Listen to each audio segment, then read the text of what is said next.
Comment faire de l'argent avec une chaîne YouTube d'animé, c'est ce qu'on va voir ensemble dans cette vidéo.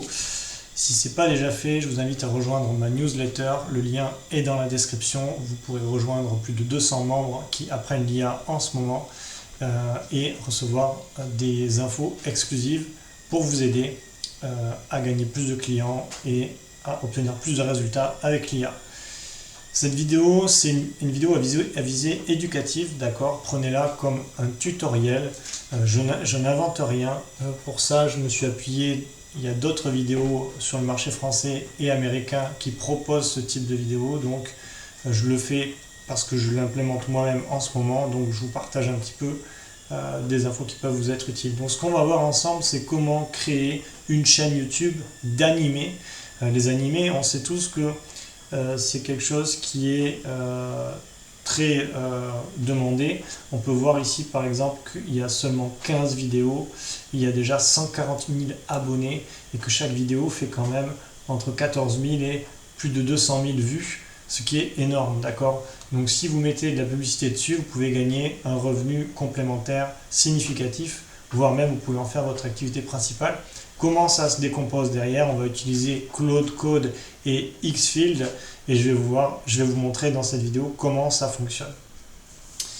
Alors d'abord, on va prendre le canevas business de ce type d'activité et essayer de comprendre pourquoi est-ce que ça génère des vues, pourquoi est-ce que ça fait des revenus publicitaires, pourquoi si vous lancez une chaîne comme ça aujourd'hui, il y a de grandes chances pour que ça fonctionne. Tout simplement parce que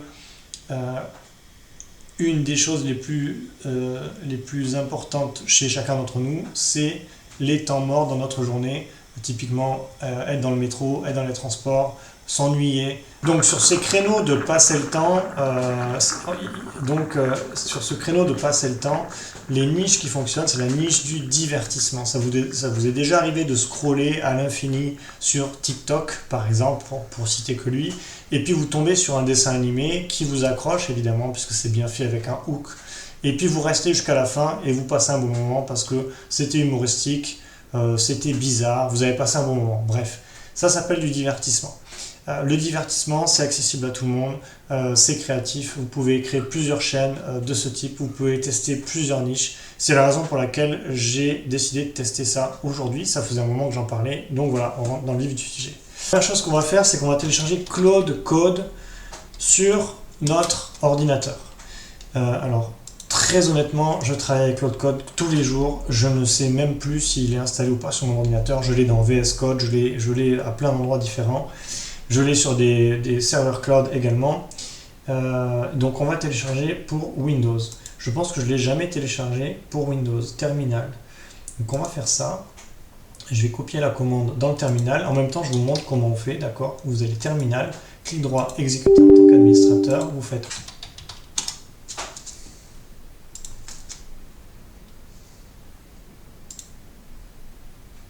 Donc voilà, on a Claude ici. Voilà, et j'ai déjà téléchargé, ok, il y a 2 minutes. Très bien, on va plutôt prendre celui-là, hein, puisqu'on l'a téléchargé il y a 2 minutes, donc ça va s'installer. Vous installez Claude Code. On va aller sur Xfield AI. On va l'ouvrir, parce que j'ai déjà un compte chez eux. Alors, on va se login, d'accord, c'est parti. Alors, on va aller sur MCP CLI. On va cliquer sur CLI, ok. Et on va donc copier pour installer le CLI. On va aller dans notre terminal. On était ici. On colle ici. On installe du coup le Skills Xfield. Et c'est ça qu'on va utiliser pour générer nos vidéos.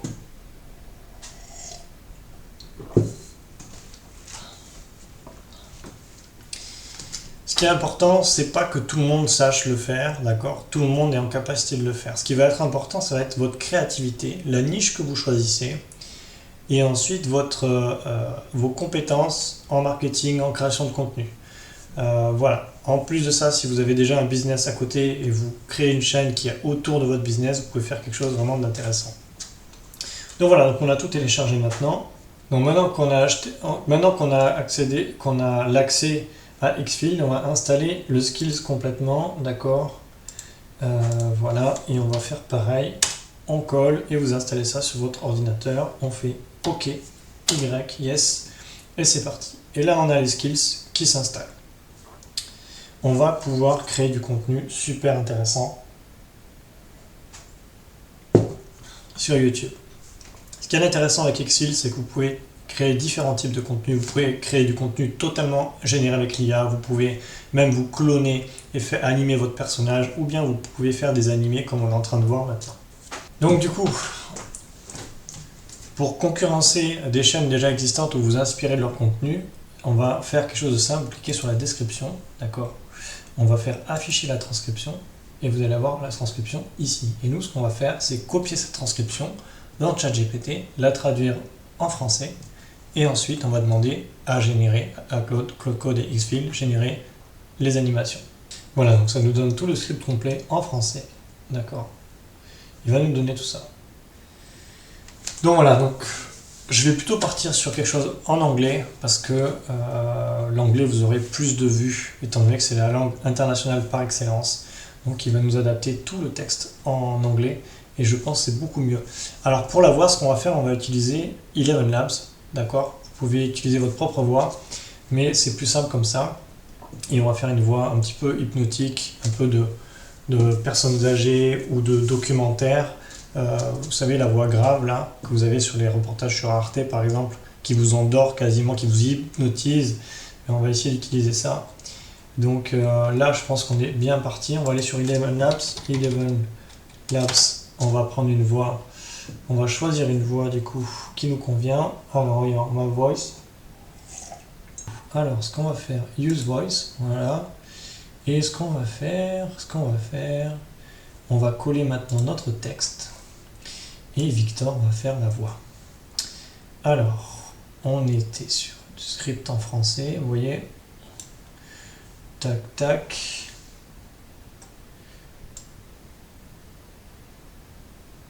On prend la voix, on va la donner à Victor. C'est très long, hein. On a pris une grosse vidéo, c'est peut-être pas le meilleur pour commencer. Le mieux c'est de prendre une vidéo courte. Je sais pas si ça va suffire, mais Just like a river fish, resilience flows. ok, on y va. On va pas s'embêter, hein. On y va. Donc ça va nous... 0 minutes, 0 seconds. Every animal on Earth seems to belong here. Fish breathe underwater. Birds. Donc bien entendu, on va enlever les timers. Ça n'a pas de... Donc, ce qu'on va faire, supprime les timers heures ou minutes.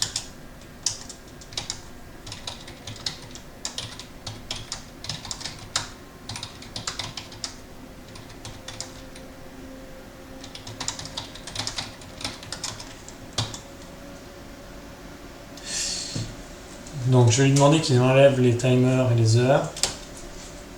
Ça, vous avez on a plusieurs versions du script.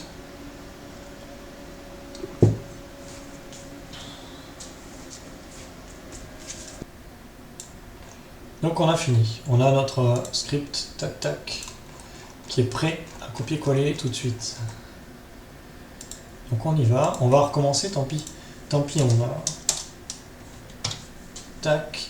Et là, on fait Generate à nouveau. Là, on va voir... On n'aura plus qu'à télécharger ensuite. Every animal on Earth. Every animal on Earth. Ok, le premier est beaucoup mieux. Donc, encore une fois, j'invente rien. Je reprends des outils que vous pouvez trouver sur d'autres chaînes YouTube, d'accord. Il existe d'autres logiciels. TurboScribe découpe votre bande audio et remet les timers pour qu'une fois qu'on les charge pour Claude sache exactement comment découper votre vidéo. Donc ça va très très vite. Donc j'invente rien, encore une fois. Vous trouverez tous ces contenus ailleurs sur le web et sur YouTube. Donc on va regarder du coup où est-ce qu'on en est. La voix est vraiment super. Birds are built for the sky. Polar bears survive. Peut-être elle n'est pas assez rapide, je trouve, mais on va essayer de faire avec ça. De toute manière, on pourra l'accélérer après plus tard au montage. Donc on attend que ça soit chargé. Donc j'ai pas pris la vidéo la plus courte, j'ai pris une vidéo de 10 minutes, ce qui est évidemment trop long, je pense. Mais j'aurais dû probablement commencer par une vidéo de 1 minute, 1 à 3 minutes, c'est très très bien pour commencer. 10 minutes c'est trop long. Peut-être même qu'on peut faire différemment, je vais regarder. Bon, donc on va regarder cette vidéo, voilà, donc là le fichier est téléchargé. Est terminé, pardon. Donc on va le télécharger, download. Ok, on va l'avoir ici, qui va apparaître. Voilà. Eleven Labs. Donc nous maintenant, on va transcribe your file. Très bien. On va drag and drop. On va juste faire ça. Hop. Et audio language, on va mettre qu'on est en anglais. Sinon, il va nous mettre n'importe quoi. Anglais US, c'est le plus simple. Voilà, on va faire transcribe. Et c'est parti. On va voir si ça marche. La durée dure 6 minutes 44. Ça va, c'est pas trop long. On va attendre que ce soit terminé. Et on appuie sur Entrée. Donc là, il va nous lire le script. Il va nous demander des permissions pour utiliser les skills qu'on a installés juste avant. L'erreur que je viens de faire, bien entendu, c'est que je suis sur Opus 4.8 en réflexion élevée. Je vais essayer de changer, mais je pense que c'est trop tard. Alors, autoriser Claude à lancer la compétence Xfield. Yes, toujours autorisé. Donc j'ai changé, j'ai mis Sonnet 4.6. Sinon, on va utiliser 15 fois plus de tokens. C'est pas le but du jeu. Sonnet fonctionne très bien pour toutes les tâches courantes. Ne vous embêtez pas à choisir des choses trop compliquées.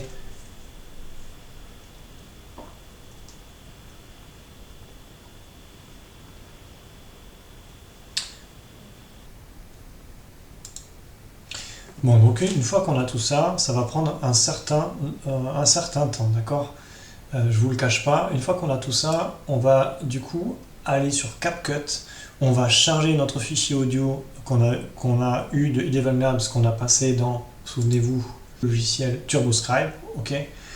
Donc on charge le fichier et on va ajouter une à une chaque animation avec le bon timestamp. Donc du coup, ce qu'on va faire, on va aller directement dans CapCut. C'est ici que ça se passe. CapCut, c'est un logiciel qui est gratuit, d'accord? On va faire un nouveau projet. On va charger tout de suite le fichier audio qu'on avait tout à l'heure. Tant qu'on s'en souvient, on l'a dans téléchargement Eleven Labs, on charge. On a notre fichier audio de 6 minutes et quelques, 43. On va aller regarder sur Claude. Est-ce qu'il a terminé? Claude est toujours en train de générer les images. Ça prend un certain temps.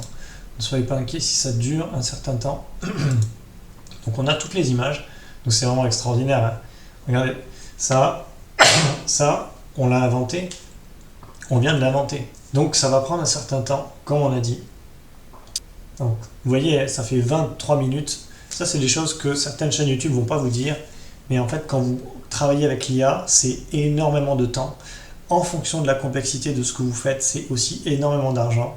C'est la raison pour laquelle ça a un coût en temps et en argent. Et que si vous passez par les prestataires en tant qu'entreprise, par exemple, eh bien, ça coûte énormément d'argent.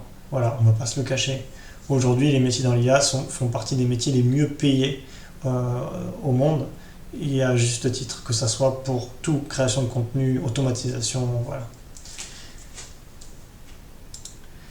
À ce sujet, si vous voulez en savoir plus sur l'IA, je répète, vous avez le lien en bio, vous pouvez rejoindre ma communauté, donc vous aurez accès à ma newsletter hebdomadaire, la communauté en ligne avec plus de 200 membres, des groupes exclusifs où il y a déjà des développeurs dedans, du Discord, un groupe Discord, pardon, toutes les infos sur l'IA, comment vendre de l'IA, les infos techniques, bref, n'hésitez pas. Il y a le lien dans la bio. Voilà, donc comme on l'a vu, c'est assez facile de créer des vidéos avec Xfield et Claude Code. Et comme on peut le voir en fait sur ces chaînes YouTube, et ben, ça fait quand même des millions de vues.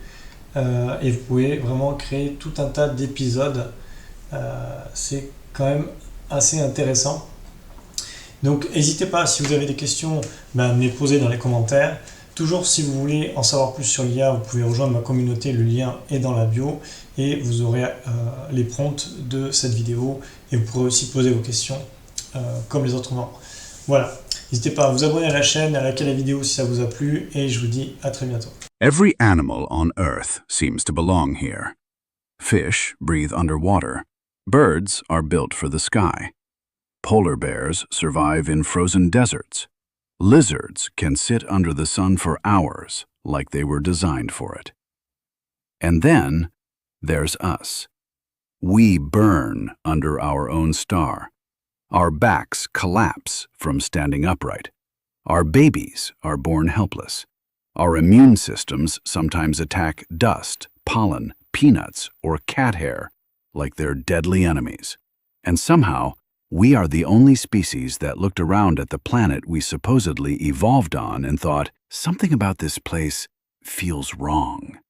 So here's the uncomfortable question.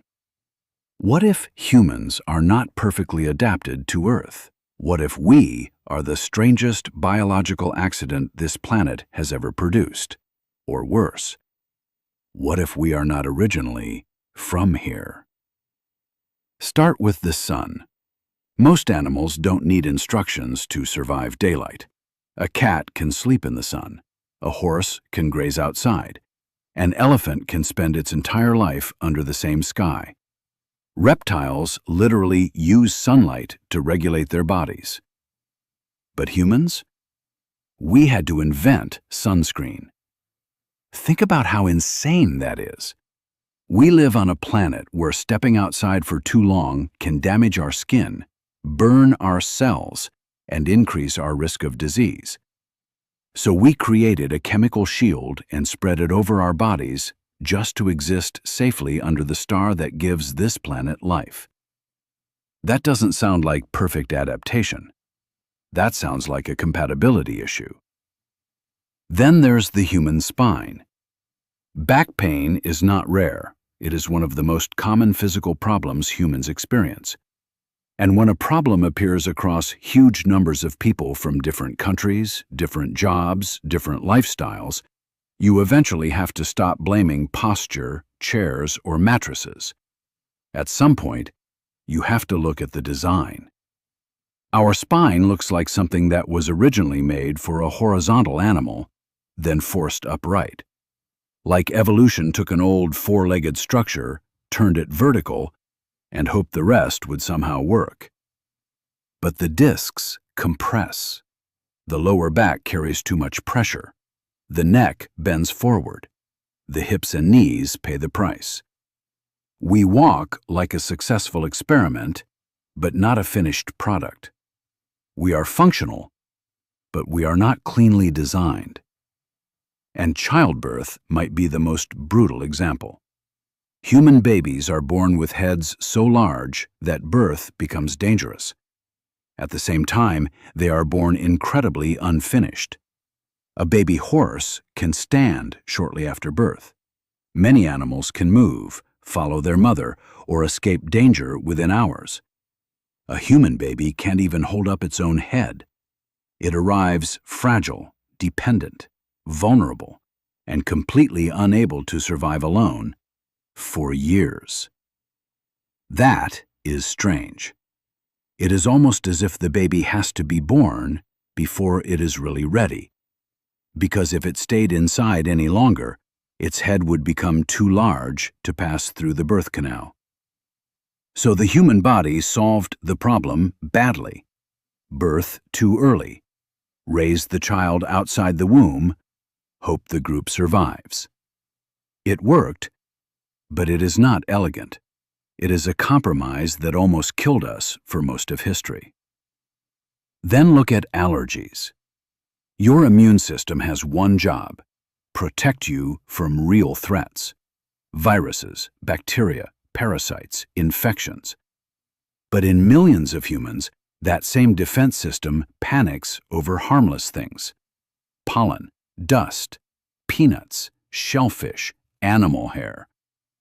Your body can look at the natural environment around it and say, enemy. That is bizarre.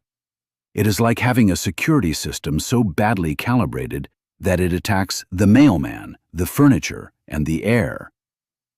And once you notice all of this together, sunburn, back pain, dangerous childbirth, allergies, a weird idea starts to appear. Maybe the human body is not badly made. Maybe it is just not perfectly made for this world. But the strangest thing about humans is not physical, it is mental. We know we are going to die, not as an instinct, not as a vague danger, but as a concept. We can sit quietly in a room and understand that one day we will no longer exist. No dog is writing philosophy about mortality. No dolphin is building temples to escape the terror of death. No chimpanzee is creating religions, afterlife myths, or metaphysical systems to explain the end of consciousness. But we do. Every civilization in history has tried to answer the same question. What happens when this ends? We bury our dead. We build monuments. We create gods. We write sacred books. We invent philosophy. We search for meaning. And from an evolutionary point of view, this is not obviously useful. What survival advantage comes from existential dread? Why would nature create an animal smart enough to understand death, but not peaceful enough to accept it? Maybe consciousness is our greatest gift. Or maybe it is the deepest glitch in the human system.